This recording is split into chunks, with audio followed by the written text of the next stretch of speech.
Welcome to the Lighthouse podcast series. Lighthouse is a talent development program of FOTODOK, where 10 emerging photographers have worked on a new project. My name is Jennifer Munslag. I am a lover of art, so happy to be your moderator of this series. In this episode, we will talk to Pippilotta Yerna, who has invited expert Vasso Belia to talk about feminism through motherhood. Motherhood versus feminism. Hey Siri, can you tell me a story about motherhood? I'm certain you've heard it before. Pippi, Yes. help me out. Because we're going to go deep within a very interesting subject. Yes. What is also interesting for me, because I call myself a green bean in this kind of subject, Okay. that I also have to acknowledge that I didn't want to call myself a feminist or want to do research in this because I didn't had something related to it, I thought in first place, till I realized that I really had. And when I started acknowledging this, I really became interested in this. So that's why it's also this project for me that I do a research about feminism through my mother. Of course, also my mom is the most closest feminine in my imagination and also in my reality. So I really like this crossover in this as well. Yeah, and I would like, that's why I asked Vasso to go in conversation with me, because he has a kind of background that is really interesting for me as a photographer. I'm a photographer, I'm not a researcher, I'm not a journalist, so I'm also sometimes like, woo, where do I get myself into? So that's why I really like this exchange of information as well. Absolutely. To understand what I don't understand and what I am researching. I love that. Thank you for doing that research, because green bean number 2 over here. So let's go green into this. Could you tell us a little bit about you as a photographer, or if you prefer to call it artist, because photography is just one tool. Yes, it's difficult. I call myself an image maker, what is also quite undefinable, so quite difficult. I work with photography as a base that starts with an observation and that evolves in a question. What I gonna research through photography. So I gonna dissect my questions with the medium of photography to understand what I'm looking for or to understand what I'm observing. What I really like is that it doesn't stop with photography by itself. I also see a print screen, for example, as a photograph or an image, to say it like this. Absolutely. And I'm super interested in the relation between sculptures and photography, because then the 3D elements goes in conversation with the 2D elements, and I don't know, like this is something that I'm now evolving in. Yeah, It's what like I really one like. thing leads to another. It's like the little dolls, right? Yeah. The little dolls. That's that are now your mom. Your Yes. mom. And you invited Vasso Yes. as your expert. Vasso, thank you so much for being in conversation with us today. It's a pleasure. Can you tell us a little bit about you and your work, your beautiful work that you do? Yes. So less than a year ago, I started my PhD research at the University of Maastricht. And what I do in my research is study graphic narratives, or else comic books, a fancy word for comic books, which engage with the history of feminism and negotiate its meaning in the present. So on the one hand, I ask, what are the characteristics of comics that can make it a very nice tool to tell the stories of the feminist movement? And on the other hand, I examine the content of these books. So how do they portray historical feminist figures, debates, and events? And which ones do they choose? Which ones do they leave out? And how these representations of the feminist past participate in contemporary conversations about what feminism means and what feminism is as a political movement. Wow. And before I started my PhD, I was working at the University of Utrecht in the gender studies program, where I was teaching about feminist history and feminist theory. So this is my field of expertise. So next to literature and comics, I am my work has focused on the history of feminism also in the past. since the metaphor of motherhood actually plays a mother-daughter relationship plays a big role in this story. So it's a narrative that we hear a lot when we talk about feminism. That's how I got involved with this project. That's why I was invited to talk together with Pippilotta about this. Yeah. And Pippi, I'm very happy. I love her work, and I'm sure it's going to be a fantastic conversation. Yes. God, let's dive into that, please. I see Pippi is like very excited. Yes. and for you, can you maybe this started for you with your mom? Yeah. Yes, it started actually really different. My previous project was about the fear of losing a parent, what in this case was my mom. So I went to stage these future scenarios of possible deaths in the now to prevent myself of this disaster, what I will feel if she will die eventually. So you were trying to prepare yourself for if that day comes, when that day comes, that you were prepared in feeling or reaction. Yes, and also dealing with, of course, this is like, oops, and not like something impossible, but a great way to try. Yes, yeah. And then I started to realize how important the role of my mom became in the family constellation. So why, of course, I was super afraid of losing her, because this was like my holding on to my pillar example, and things that you want to ask your mom, but you're always afraid that you cannot ask because maybe she will not be there one day. Yeah. That makes me realize of the importance of her role in this, and also how she is being placed in the society, in my opinion, and then indeed in relation to the family constellation, makes me realize that this bond that I have between my mom and me also evolves, of course, when you are a young daughter to an older daughter. But of course, I always stay her daughter. But in a kind of way, I now, by the age, see her more as a person. Of course, she's my mom. But but your mom is also a person. Exactly. Also has a life. Yeah. So, as a kid, it's just mom. Yes. Yeah. So with this realization, I start to look into this, indeed, in this relation, and to what's the role of my mom as a feminist is being meant for me in how I approach things, how I see things, because she had such a dominant role in my raising. Yeah. So that's why.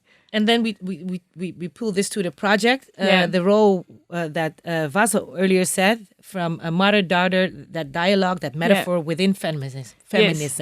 Yeah.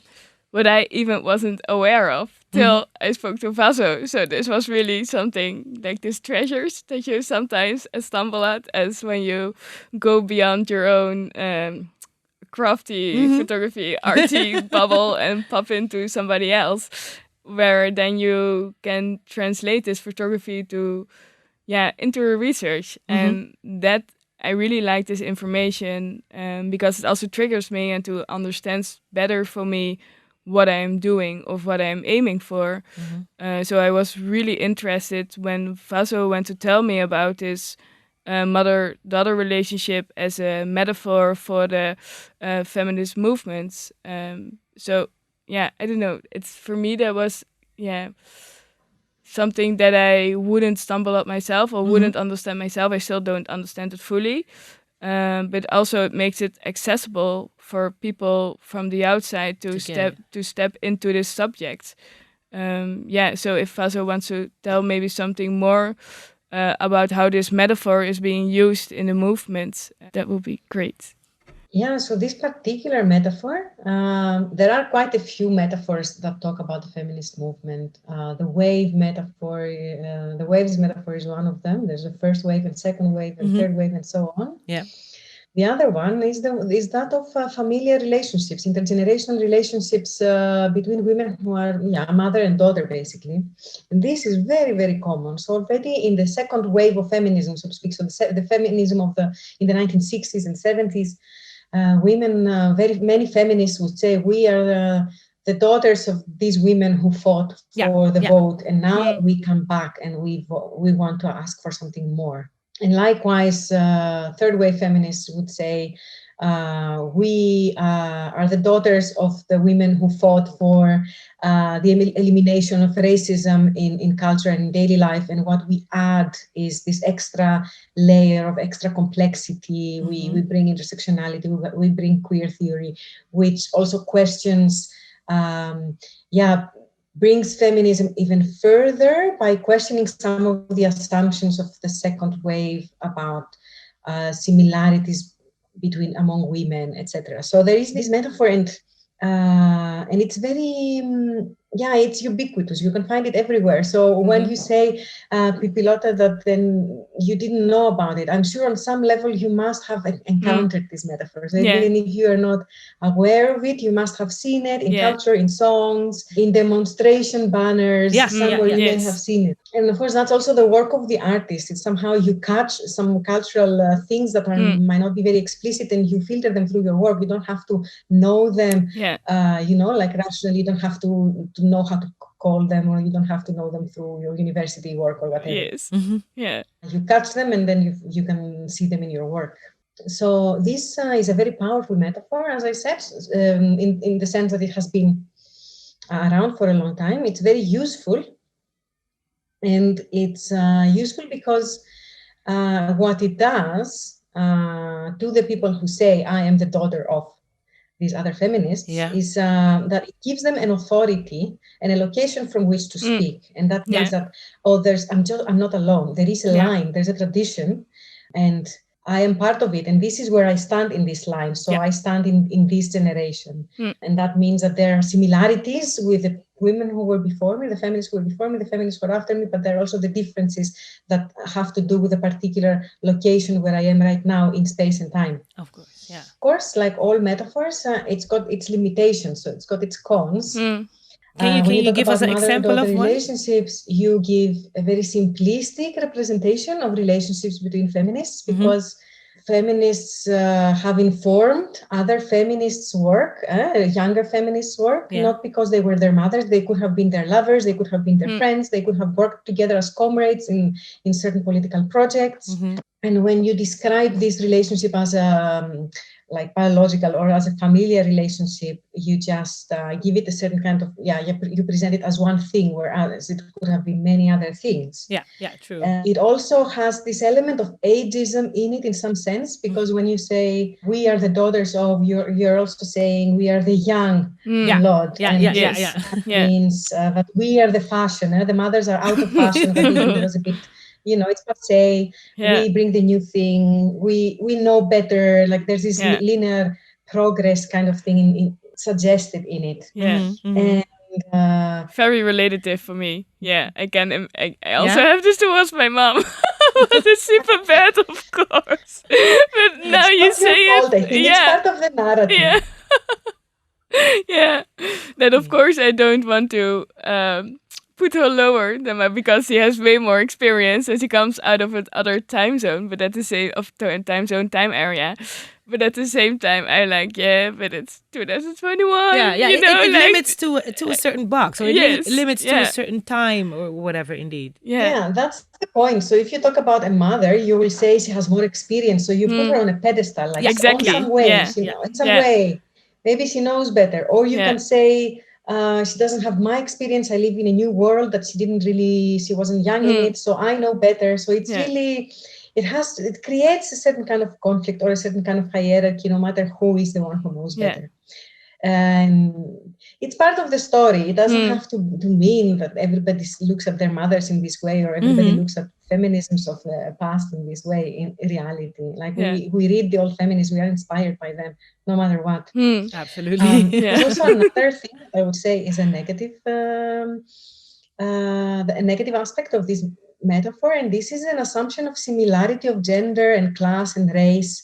Because when you talk about yourself and your mother, not you personally, but when we talk about us feminists and our mothers, it's like we are assuming that all feminists of today and of the past were women, which is not the case. There are a lot of men and non-binary or gender fluid people who are feminists. You also tend to think of influence as going this way, like vertically. So you have mothers influencing daughters, daughters learning from mothers, whereas actually feminism has been influenced by other current movements in a horizontal way. So the second wave, for example, has been very much influenced by the civil rights movement and again lesbian movement, and that metaphor doesn't cover this kind of influence. That is not vertical. Also, when you talk about a relationship with a mother, you talk about usually women who are the same, not always. So the assumption is same race, same class, same gender. And that might be very useful, actually, because then you can compare how in a society within 30 years there have been some changes. You can see that cis white middle class women had these problems and now they don't have them so much because, let's say, there has been a certain kind of progress. But at the same time, that can create the illusion that this applies to all genders, all sexualities, all races or classes, whereas in the next neighborhood there might be a mother and a daughter who face very similar problems and their problems haven't been solved because they belong to a different group of people that are struggling with other kinds of oppressions, right? These are some issues with this metaphor. Another one I would say is when you talk about your location in this way, so there's this line and I find myself there in relation to my mother and my grandmother and my daughter, for example. What you're saying is, I am this kind of feminist because I happen to be born in this time and age. Whereas actually right now and always there have been different kinds of feminist movements with different kinds of priorities and values, and which movement you belong to, you choose to belong to and you choose to support reflects your values, and it's your own responsibility. It doesn't reflect just who your mother happened to be. Or your group or the group that you were born into. And actually you have an obligation to look at feminism not only from within the group that you were born into, and to look at the limitations also. That said, however, it's a very useful metaphor. I said it before, and very powerful. I brought an example of a writer who talked about this metaphor, and she talked actually about her mother in a way that is very moving, and it shows what this metaphor can do. And this is Alice Walker, the Black American writer of The Color Purple, who wrote an essay called In Search of Our Mother's Garden, in which she argues that her own artistic power, because she's an extremely talented writer, but also the artistic power of other Black women around her, of her generation, has been inherited through generations of women who, because of enslavement, abuse, poverty, were not able to express themselves in high forms of art. However, they managed to keep their creativity alive in different ways, and they managed to pass this creativity on to their children.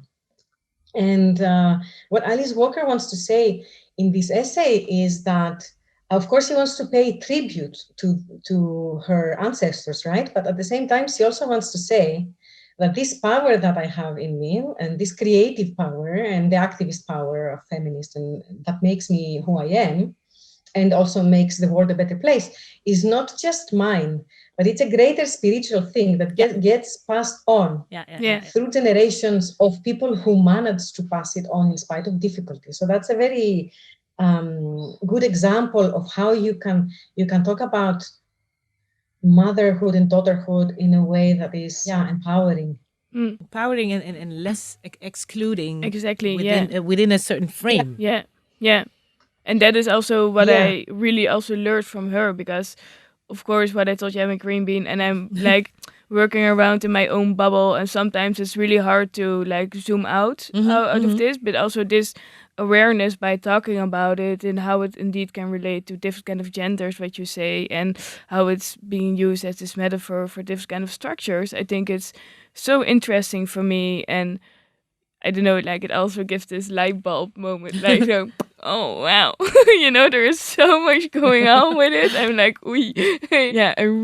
Yeah, I find this so interesting and inspiring. And of course that I depict my mother and me now doesn't mean that it's only about us in a certain way. No, but it's a way to start, right? Exactly, Within, your environment, yourself, and then, of course, as you gain and as you learn, you will also, I think, look upon things different. Maybe something you'd read, now you read what's the underline, or a photograph you see it differently, and then you can pass it on differently or translate it differently. I think that's beautiful, right? With the growth within life and feminism is inevitable. But I also find sometimes scary because there is so much going on in it that making a project about it, then you feel like you need to include everything in it because there is so much different connotations or different kind of eras or different kind of ways to it that I'm also sometimes afraid of burning my fingers with this because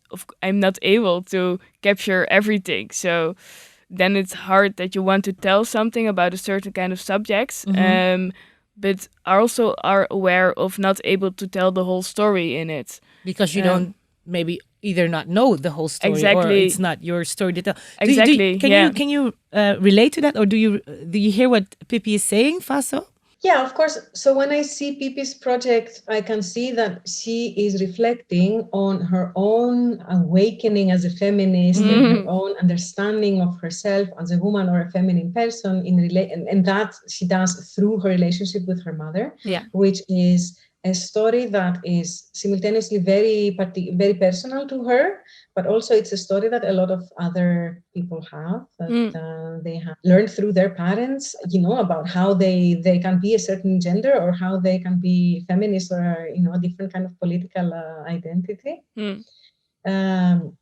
But of course, because it is your own personal story, you cannot have everybody's story in there, and you cannot also have every aspect of your own story. So when I see your photographs, I see how your mother stands as this person who is really the power behind you, like how she has supported you and how your trust in her being there has empowered you indeed, and how you want to pay tribute to her by presenting her as this really strong and beautiful and royal kind of woman, right?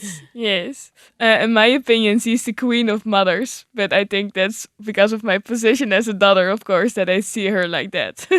So yeah, I mean, that reflects your own relationship with her, which is probably a very good one. And or the complexities, they don't have to be, maybe you have some troubles with your mother, that doesn't have to be part of your project. If your project's aim is to show how you becoming a woman or a feminine person or a feminist, partly thanks to her, is a good experience. Yeah.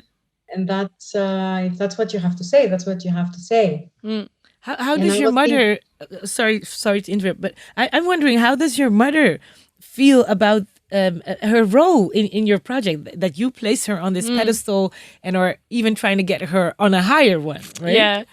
It's an interesting question because, of course, this is now the second project what I do, and but this is a different kind. So first I lay her dead on the floor. Now I queen her to the queen of all the mothers, so it's like really the opposite. It's like higher being. Exactly, yeah. So at one point she really likes it, but it's also interesting because we also talk a lot about her role, and also how she's being raised and how her mom was like, and where did she get this information or this life idea from. So I think this is really interesting in a way that it's both of us, we are learning so much from it. So I think that's what she really likes about it. And I don't know, like, of course she's not a person that likes to be in the center of attention, like being all this entertainment and I don't know, but at the same time I think she really appreciate it, and maybe not in the moment itself when she needs to do this and that and stand for this for an hour and then her back is hurting and like, oh mom, but at the same time when she sees the end result, she's really proud of it. And I think that she can see herself depicting like this creates a different kind of idea of herself as well. What I find really interesting in how this can go back and forward in a certain way. Yeah, of course, because you feed from each other, you give each other just energy. And I think building a bridge to photography, which plays, of course, a huge role within feminism. Maybe we should go into that in how certain, maybe even certain images you choose as work or have been chosen as the face of feminism. What kind of effect that has? Yeah, and that's also interesting because because I'm also being quite selected in this and on how I see maybe iconical symbolism through history and then also depicting in art or legends. And then I translate this to my mom, but then in a modern twist. But of course, then we come, of course, to the point again that this is my very selective of the history figures. But I think relate to my mom and or feminism in how I see it. But indeed, the role of photography and the acknowledgement of this is very important. And I think this was also very interesting to me to see how this also can be related to a graphical novel, for example, because this was, I don't know, like, it was really nice for me suddenly that, of course, it's in photography and of course it's in art, but it's also in graphical novels. I mean, like, this was... It's everywhere. No, but also in a way, accessible way. And I mean, like, not in a... Of course, it's combined with literary, but I mean, by progressive information like this was really interesting to me how it can fit on the boundary of giving your information and facts but still in a very accessible, personal, imagery language way. So for me that was like, wow, this is such a nice way for me to learn about telling visual with feminism and how this can be done.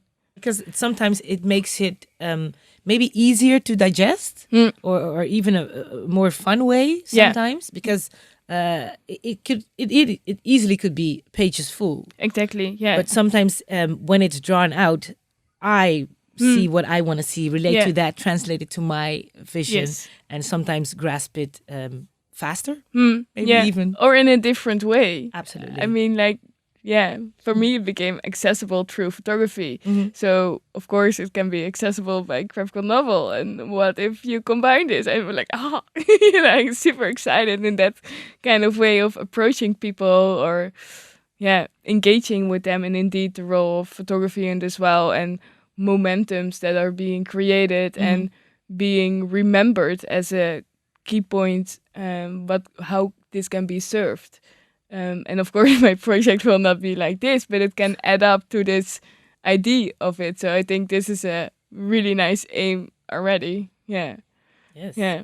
As I hear you talking about the importance of images for the representation of feminism, I was also thinking just now of how what big role a mass mass-mediated certain images of feminism or of feminists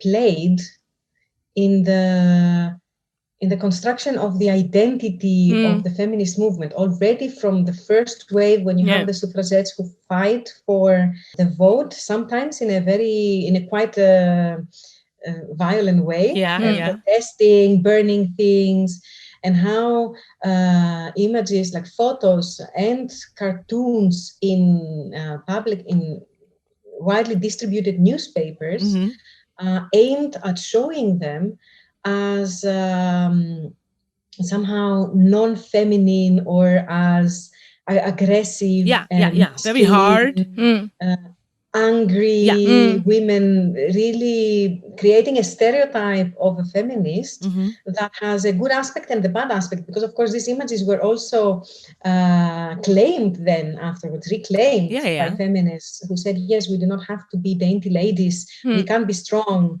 And that proves a point that these ideas you have of femininity in womanhood are very restricted. And in the second wave, you also had newspapers in the US a lot, for example. That's something that I know a bit more of, newspapers really having portraits of famous feminists, which were really breaking stereotypes of conventional femininity of the 60s.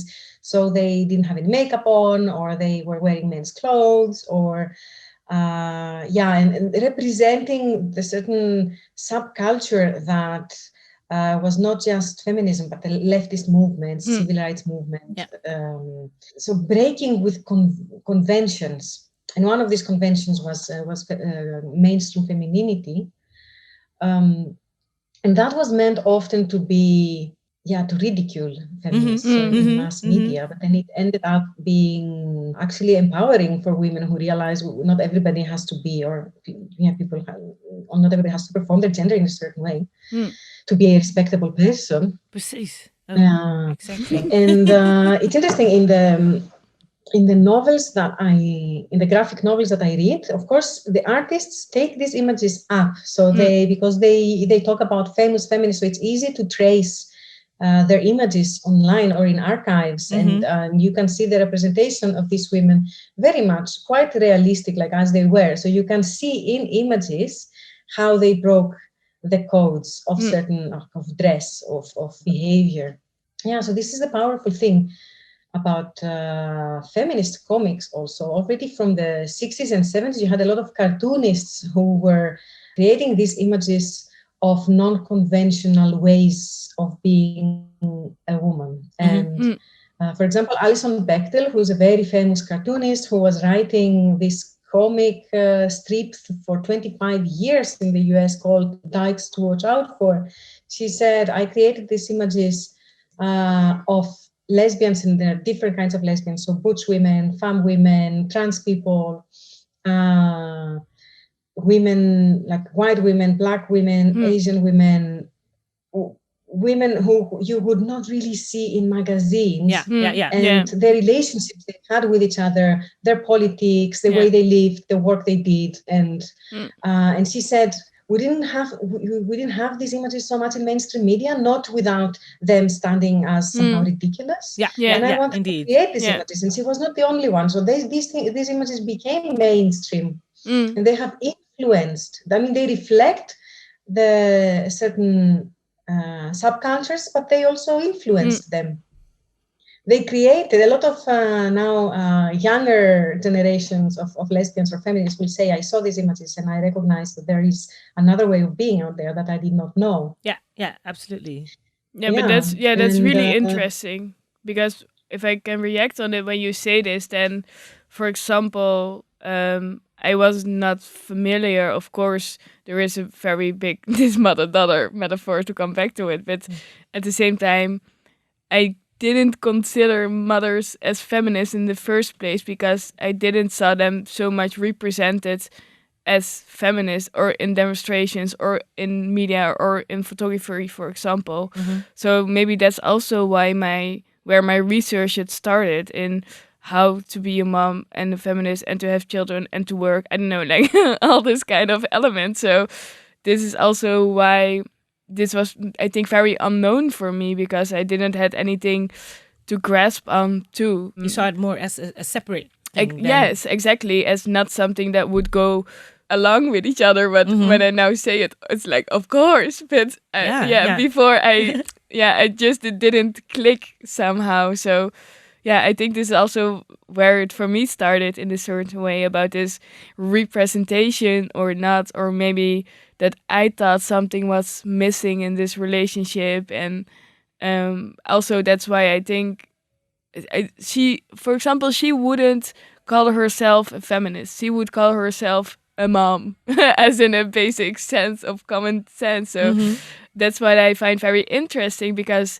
you can also be a feminist without being a feminist, or without being aware of it in a certain way, or without acknowledging it. So I think this is for me also really interesting, and that now somehow I tell her that you are a feminist. Exactly. Mom. Yes, and she's like, okay, But is it embrace it. if you go to the beginning of the project, maybe she would say, nah.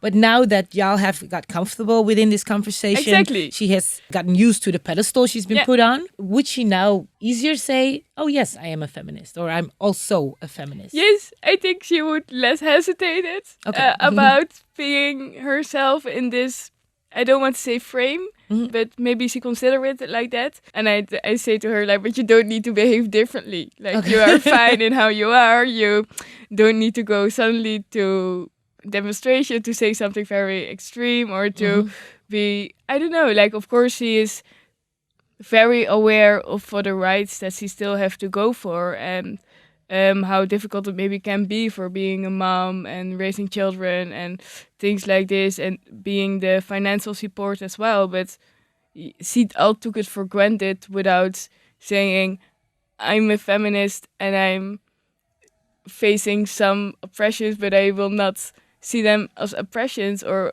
as a feminist, but see them as life. What I also really like about that without trying to sit in a certain area or things like this, she will just say like, yes, yeah, but this is me and this is how I do it. Without giving this title or to it. Do you think there is an importance into speaking out that, yes, I am a feminist, or because some people say, I wouldn't call myself a feminist, but if someone gives me that label, I will not disagree. Is there a must, a need in the importance of also labeling yourself or being labeled feminist? Hey Siri, do you believe in feminism? Yes, I believe in gender equality.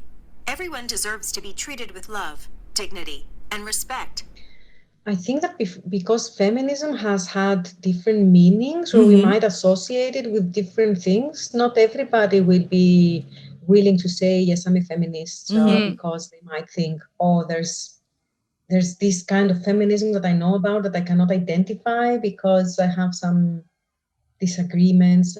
A lot of it, I think, has to do with assuming a simpler idea of what feminism is than what it really is, because it's a really massive movement that has definitely there's a lot of feminisms out there. Yeah, because can you for the you can find yourself in it somehow if you want to, but if you don't want to, it's also fine. So I think that a lot of women, they don't want to call themselves feminists, and that they must have good reasons for not wanting to. And even if they do support gender equality or because is there, because I think indeed that sometimes is a thing, like people act as if there's a list of 10 things, and if you check all the 10 boxes, then you can say you're a feminist. If you miss one, you can. So then people don't say that. But if I ask you, Vasso, could you, the people that are listening, give us an example or explain feminism? What would you say?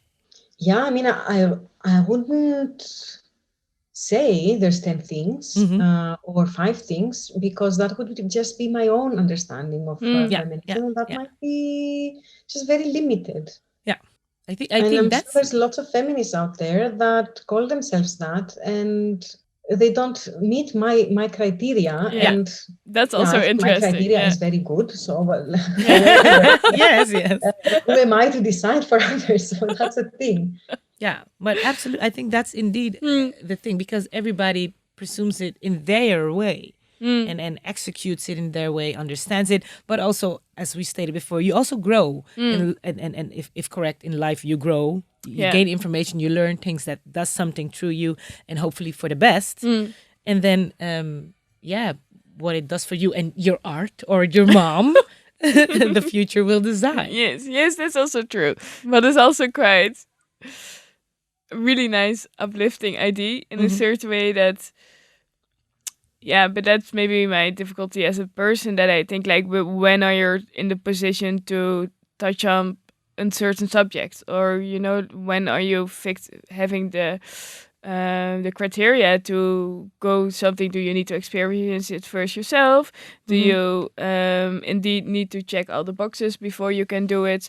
But it's also nice indeed, because it's a personal experience to this subject, but everybody of course have their own idea and connotations and way of living about. So why make it yourself quite difficult? And of course, there is this movements behind it. And I think when you enter it with a very low step in, then you're indeed able to grow and to learn more. And for me, this is through photography and talking with you guys and see what I can take out of it or what I can add to it or help, or I don't know where it will go, but exactly, yes. Yeah. Where does this project, to call it that just for lack of words, where does this end? Where does it end? Yeah, like this project, for instance, that you're making about your mom right now, does it end? I don't know. Yes. No, for example, but with Corona, it's a little bit difficult. I had the idea to do a workshop with mothers and daughters and everybody that indeed are related to this idea of this bond, to do exercises together where people will trust and balance each other in a physical way. Oh, you had made some photos of that. Yeah, exactly. What refers to, in my perception, the metaphor of how to balance and finding out this relationship that constantly is evolving. So I would love to do this, for example, and this is in relation to the photographs, of course, but I think this workshop and to engage indeed directly with the audience and let them involved in the project itself, I think it's way stronger than showing something to somebody and say like, hey, this is what I found out, learn something, enjoy it. I don't know, like for me, this engagement is very important. And I think when I'm able to engage this will be a roundup for at least this chapter. And let's see what the next chapter in feminism or motherhood or something totally different will be. Yeah. Wow. Yes. Well, thank you. Yes. Thank you. Thank you. Also, Vasso, thank you so much for joining us in this conversation that I think we could go on for hours because there is so much to talk about, right? But I think that's also a very interesting thing. If you have the conversation with different people, you learn so much from each other. True. So and different kind of backgrounds, and I think that's for me really interesting how this can then all evolve and emerge and get its own new shape and form towards each other. Yeah. So I really want to thank you about this. Yeah. And thank you so much for inviting me. It was such a pleasure to meet you both and have this conversation. Yes. And I love looking at your art. Thank you. And I will see you both again soon, I hope. Yes. Let's hope so. Yeah. I will keep you updated about the project. And then if you have time and enjoy it, you can always say what you want about it. Yeah. Let's keep the feedback going. And also, the people listening at home, we'll also, of course, hope you enjoyed this conversation, that you gained from this food for thought. And if you would like to know more about this project or the other projects of the other amazing photographers, please check out the website of FOTODOK.org/Lighthouse. Nice. Thanks again for this conversation, Pippi and Vasso. Thank you, guys. And thank you all for listening. And I hope to hear you again the next episode. This podcast is made possible by all people who have donated through our Voor de Kunst crowdfunding, FOTODOK, Bankgiro Loterijfonds, Prins Bernhard Cultuurfonds, For Hannah Foundation, ABN AMRO Cultuurfonds, Ventiner van Vlissingen Fonds, and KF Heijn Fonds.